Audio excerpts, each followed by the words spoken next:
Дойдох се от лекаря, часа беше някъде 6. Взимахме да звъня за един брат, където Бог да го благослови, че Бог освобождава чрез него. Брат Данчо, аз произвикам Господ Исус Христос, че Бог освобождава чрез него, че Бог показва милост към нас.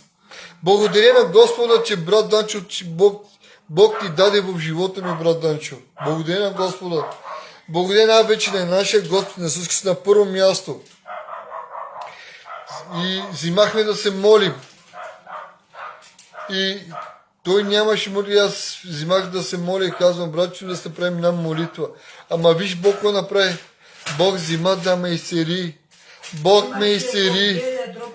И имаше в белия дроб петно, ми показваше. И Бог примахна това петно. Аз вярвам, че Той ще го примахне, Господ, в живота ми. Аз вярвам, искам да забележете, че Бог ме изцели, братя. Значи Бог ме изцели в секундата, в същия ден.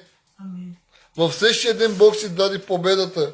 Затова, нека да бъдем вярни за Господа. Нека да му служим с дух истина. Нека да се молим. Значи, братко и сестро, много важно